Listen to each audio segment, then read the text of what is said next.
آج ہم کچھ محاوروں کے معنی سیکھیں گے اور ان محاوروں سے جملے بنانے کی کوشش کریں گے۔ پہلا محاورہ ہے روشنی پڑنا۔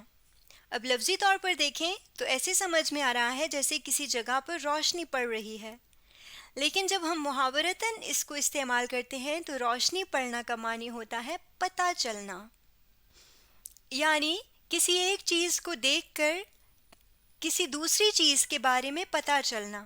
مثال کے طور پہ باغ کی صفائی اور خوبصورتی سے مالی کی محنت پر روشنی پڑتی ہے، یعنی اس کی محنت کا پتہ چلتا ہے۔ تو اس طرح سے روشنی پڑنا محاورہ پتہ چلنا کے معنی میں استعمال کیا جاتا ہے۔ اگلا محاورہ ہے دلوں کو ملانا۔ دل آپ جانتے ہیں جسم کا ایک حصہ ہے۔ اب یہاں پر دلوں کو ملانا لفظی مطلب تو یہ ہے نا کہ کچھ ایسے سمجھ میں آ رہا ہے جیسے کچھ دل اکٹھے کر کے ان کو آپس میں ملا دینا، لیکن یہ مراد نہیں ہے۔ محاورتاً دلوں کو ملانا کا مطلب ہوتا ہے ایسا کام کرنا جس سے لوگ مل جل کر اور محبت سے رہیں۔ مثال کے طور پہ خرم نے دوستوں کے درمیان صلح کرا کے ان کے دلوں کو ملا دیا، یعنی وہ ان کے درمیان صلح کروائی جس سے وہ مل جل کر اور محبت سے رہنے لگے۔ تو اس طرح سے دلوں کو ملانا محاورہ استعمال کیا جاتا ہے۔ اگلا محاورہ ہے میٹھی بات کرنا۔ اب میٹھی یا میٹھا تو ذائقہ ہوتا ہے نا، اور ذائقہ کسی چیز کا تبھی معلوم ہو سکتا ہے جب اس کو کھا کے یا پی کر دیکھا جائے۔ اب بات تو کوئی ایسی چیز نہیں ہے جس کو کھا کے یا پی کر دیکھا جائے کہ اس کا ذائقہ کیسا ہے، لیکن میٹھی بات کرنا محاورہ ہے۔ اس کا معنی ہوتا ہے وہ بات جو دوسروں کو یا سب کو بہت اچھی لگے۔ مثال کے طور پہ میں یہاں پر ایک جملہ لکھ رہی ہوں کہ دکاندار میٹھی باتیں کر کے اپنی خراب چیزیں بھی بیچ دیتے ہیں، یعنی وہ ایسی باتیں کرتے ہیں جو خریدار کو یا چیزیں خریدنے والے کو بہت اچھی لگتی ہیں، تو وہ اس دکان سے یا اس دکاندار کی خراب چیزیں بھی خرید لیتے ہیں۔ تو اس طرح سے میٹھی بات کرنا محاورے کے طور پر استعمال کیا جاتا ہے۔ اگلا محاورہ ہے لطف اٹھانا۔ اب لطف کوئی ایسی چیز تو نہیں ہے، کوئی نظر آنے والی چیز تو نہیں ہے جس کو ہم ہاتھ سے پکڑ کر اٹھائیں، تو محاورتاً یہ استعمال ہوتا ہے مزہ آنا کے لیے یا اچھا لگنا کے لیے۔ لطف اٹھانا یعنی اچھا لگنا یا مزہ آنا۔ مثال کے طور پہ اچھے موسم سے لطف اٹھانا یعنی اچھے موسم کا مزہ لینا۔ تو میں اسی طرح سے جملہ لکھ لیتی ہوں کہ لوگ ٹھنڈے موسم کا لطف اٹھانے مری جاتے ہیں، یعنی ٹھنڈے موسم کا مزہ لینے یا اس موسم سے انہیں اچھا لگے وہ موسم، اس لیے وہ مری جاتے ہیں۔ تو اس طرح سے ہم لطف اٹھانا کو محاورتاً استعمال کرتے ہیں۔ اگلا محاورہ ہے زار و قطار رونا۔ زار و قطار رونا یعنی بہت زیادہ رونا۔ جیسے میں یہاں پر جملہ لکھ رہی ہوں اس محاورے کو استعمال کرتے ہوئے کہ چھوٹا بچہ بھوک کی وجہ سے زار و قطار رو رہا تھا، یعنی بہت زیادہ رو رہا تھا۔ اگلا محاورہ ہے ہمت نہ ہارنا۔ ہمت نہ ہارنا یعنی ہر حال میں کوشش کرتے رہنا۔ مثال کے طور پہ میں اس محاورے کو جملے میں استعمال کرتی ہوں کہ عمیر بار بار ناکامی کے بعد بھی ہمت نہیں ہارا اور بالآخر کامیاب ہو گیا، یعنی بار بار ناکامی کے بعد بھی وہ کوشش کرتا رہا اور پھر کامیاب ہو گیا۔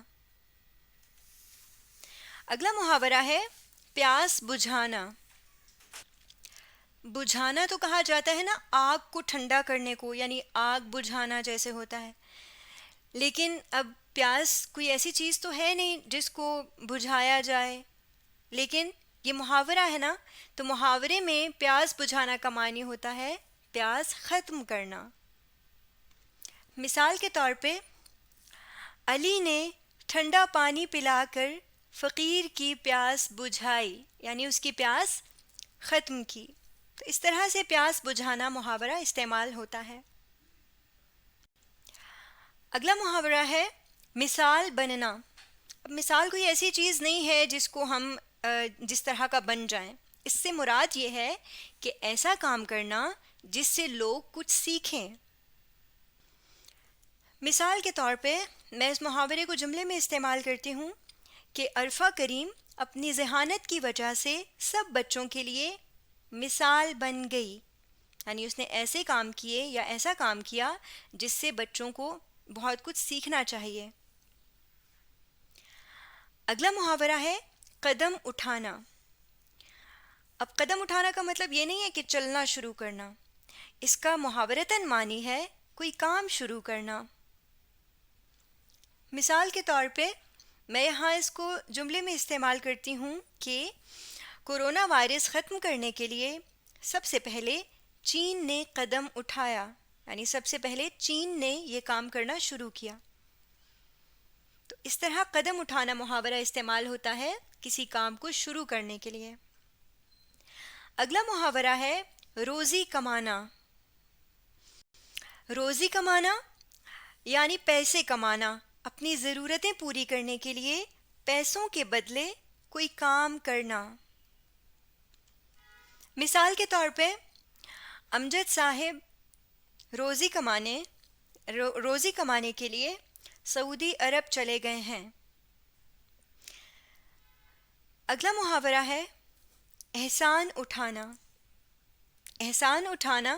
اب احسان بھی کوئی ایسی چیز تو نہیں ہے نا جسے ہم ہاتھ سے پکڑ کر اٹھا لیں. تو یہ جب محاورتاً استعمال ہوتا ہے احسان اٹھانا لفظ تو اس کا معنی ہوتا ہے کسی کی مدد لینا.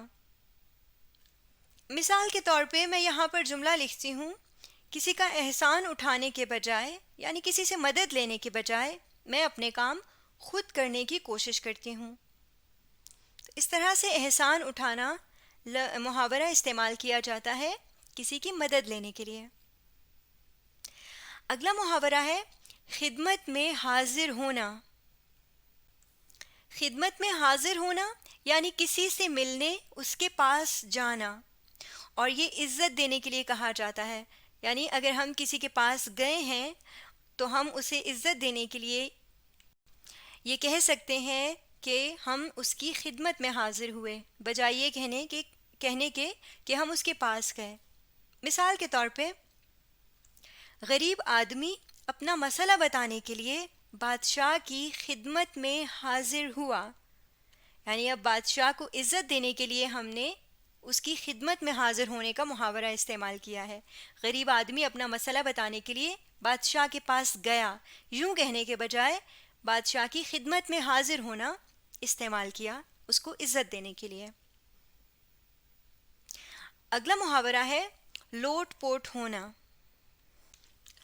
لوٹ پوٹ ہونا یعنی سکون نہ ملنا. کسی وجہ سے سکون نہ ملنا.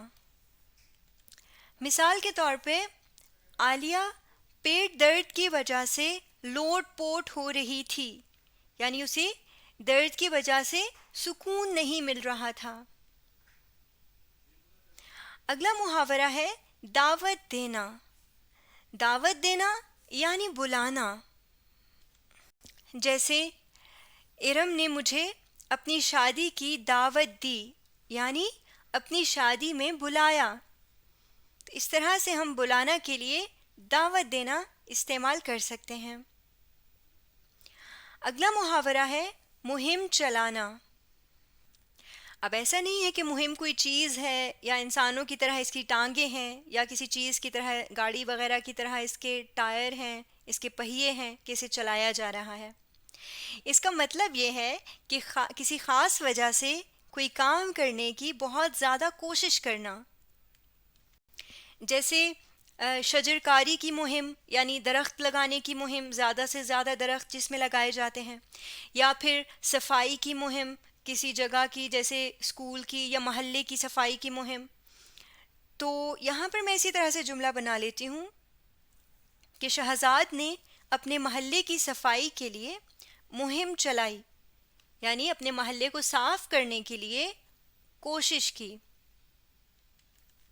اگلا محاورہ ہے لپیٹ میں آنا. لپیٹ میں آنا یعنی پھنس جانا، کسی مسئلے یا پریشانی میں پھنس جانا. مثال کے طور پہ پوری دنیا کورونا وبا کی لپیٹ میں آ گئی تھی. تو اس طرح سے ہم لپیٹ میں آنا محاورہ استعمال کر سکتے ہیں کسی مسئلے یا پریشانی میں پھنس جانے کے لیے. اگلا محاورہ ہے تل دھرنے کی جگہ نہ ہونا. تل ایک نقطے جتنا ہوتا ہے نا، بالکل چھوٹا سا. دھرنا یعنی رکھنا، تل دھرنے کی جگہ نہ ہونا یعنی تل رکھنے کی جگہ نہ ہونا. یہ تو اس کا لفظی معنی ہے. محاورے کے طور پہ جب اس کو استعمال کیا جاتا ہے تو اس کا مطلب ہوتا ہے کسی جگہ کا بالکل بھرا ہوا ہونا. جیسے کسی جگہ پر لوگوں کا اتنا زیادہ ہونا، اتنا زیادہ رش ہونا کہ وہاں پر کسی جگہ پر لوگوں کا بہت زیادہ رش ہونا یا بہت زیادہ ہونا. مثال کے طور پہ شادی ہال میں اتنے زیادہ مہمان تھے کہ تل دھرنے کی جگہ نہیں تھی. یعنی شادی ہال میں مہمان بہت زیادہ تھے کہ وہ جگہ بالکل بھری ہوئی تھی. تو اس طرح سے کسی جگہ کے بھرے ہوئے ہونے کے لیے تل دھرنے کی جگہ نہ ہونے کا محاورہ استعمال ہوتا ہے. اگلا محاورہ ہے خالی ہاتھ ہونا. خالی ہاتھ ہونا، اب لفظی طور پہ دیکھیں تو ہاتھوں کا خالی ہونا، ہاتھوں میں کچھ نہ ہونا. لیکن محاورتاً اس کا معنی ہوتا ہے کچھ نہ ملنا یا آپ کے پاس کچھ نہ ہونا.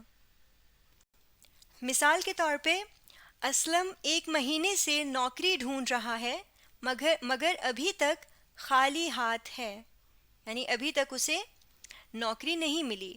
تو اس طرح سے کچھ نہ ملنے کو یا کچھ نہ ہونے کو خالی ہاتھ ہونا بھی کہتے ہیں محاورتاً. آج ہم نے کچھ محاوروں کے معنی سیکھے ہیں اور ان محاوروں سے جملے بنانے کی کوشش کی ہے.